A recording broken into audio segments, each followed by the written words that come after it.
ఈ నెలాఖరుకు రాష్ట్రానికి Prabhakar Rao phone tapping కేసులో ఇప్పటికే నాన్ బెయిలబుల్ వారెంట్ జారీ చేసిన నాంపల్లి కోర్టు. ప్రభాకర్ రావు ఎప్పుడు వచ్చిన అరెస్ట్ ఖాయమంటున్న పోలీసులు.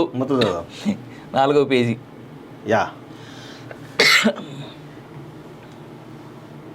ఈ నెలాఖరుకు రాష్ట్రానికి ప్రభాకర్ రావు ఫోన్ ట్యాపింగ్ కేసులో ఇప్పటికే నాన్ బెయిలబుల్ వారెంట్ జారీ. Phone tapping special intelligence logger room ధ్వంసం కేసులో ప్రధాన నిందితుడు ఎస్ఐబి మాజీ చీఫ్ ప్రభాకర్ రావు ఇండియాకు వచ్చేందుకు సిద్ధమైనట్టు తెలిసింది. జూన్ 26న ఆయన ఇండియాకు రావాల్సి ఉండగా ఓవైపు రెడ్ కార్నర్ నోటీసులు, మరోవైపు కేసు తీవ్రత నేపథ్యంలో పోలీసుల విచారణకు సహకరించేందుకు ఆయన ప్రయత్నిస్తున్నట్లు సమాచారం.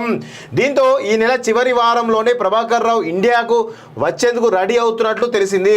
ఇప్పటికే పలువురు పోలీసు అధికారులతో ఆయన కుటుంబ సభ్యులు సంప్రదింపులు జరుపుతున్నట్లు సమాచారం. కాగా లోక్సభ ఎన్నికలు ముగియడంతో ఈ కేసులో దర్యాప్తును పోలీసులు స్పీడప్ చేశారు. ప్రభాకర్ రావుతో పాటు 6వ నిందితుడైన ఓ ఛానల్ ఎండి ఎవరైతే శ్రవణ్ కుమార్ ఉన్నాడో విచారణ కూడా కీలకం కానుంది. దీంతో వీరిని ఇండియాకు రప్పించేందుకు అధికారులు చర్యలు వేగవంతం చేశారు. వీరిపై ఇప్పటికే Nampally court non bailable warrant జారీ చేసింది.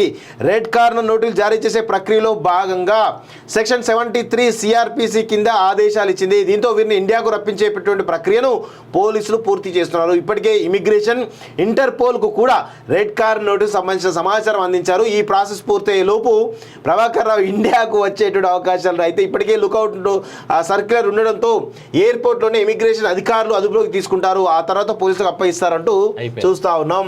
సో ఖచ్చితంగా ప్రభాకర్ రావు రావాల్సిందే.